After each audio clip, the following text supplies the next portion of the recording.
পাহাড়ি জেলার রাঙামাটিতে পড়ালেখা শেষ করে ৩ বন্ধু মিলে গড়ে তুলেছেন কলা ও কাঁঠালের চিপস তৈরির কারখানা।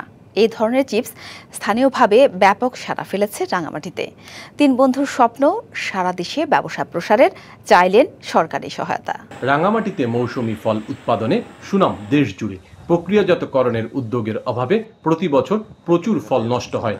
বাংলাদেশ কৃষি গবেষণা ইনস্টিটিউট থেকে প্রশিক্ষণ নিয়ে ২০২৪ সালে রাঙামাটিতে ৩ তরুণ উদ্যোক্তা সুবিমল চাকমা, প্রমোদ চাকমা ও শান্তু চাকমা ছোট পরিসরে একটি চিপস তৈরির কারখানা গড়ে তোলেন।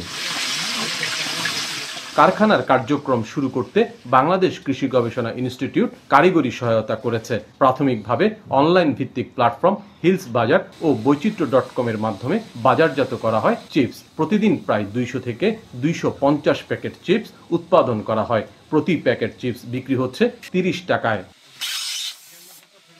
বর্তমানে কাঁঠাল ও কলার চিপস তৈরি করলেও ভবিষ্যতে অন্যান্য ফলের চিপস উৎপাদনের পরিকল্পনা রয়েছে উদ্যোক্তাদের।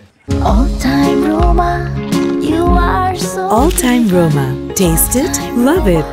আমাদের বাজারে ভালো একটা চাহিদা আছে আর কি, যে তবে আমাদের মেশিনের ক্যাপাসিটি অনেক কম, যার কারণে হয়তো বড়ভাবে করতে পারতেছি না। আমরা চেষ্টা করতেছি এভাবে আরো বেশি করা যায়, এবং শুধু আমাদের ব্যবসা না, আমরা কৃষকদেরকে কিভাবে এনগেজ করা যায়। মেশিনটা ছোট, আসলে এটা হচ্ছে জাস্ট একটা ছোট এটা পরীক্ষামূলক মেশিন আমাদেরকে দেওয়া হয়েছে কৃষি গবেষণা কর্তৃক। প্রতিদিন 200 থেকে 250 প্যাকেট আমরা উৎপাদন করতে পারি। ভবিষ্যতে চাচ্ছি আমরা পুরো বাংলাদেশে বা বাইরের দেশের বাইরেও বড় আকারে চেষ্টা করতে ট্রাই করব।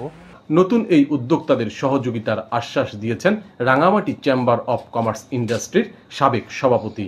এখানে এসএমই ফাউন্ডেশনের যে ব্যবস্থাপনায় যে লোনটা দেয়, এটার ব্যাপারে আমি তাদেরকে সহযোগিতা করব, এবং তারা যদি আমাদের সহযোগিতা চায়, আমরা ব্যাংক লোন সহ অন্যান্য ক্ষেত্রে সর্বক্ষেত্রে তাদেরকে আমরা সহযোগিতা করব। পৃষ্ঠপোষকতা পেলে বেকারত্ব দূর করার পাশাপাশি স্থানীয়ভাবে অর্থনৈতিক সম্ভাবনা তৈরির প্রত্যাশা নতুন এই উদ্যোক্তাদের।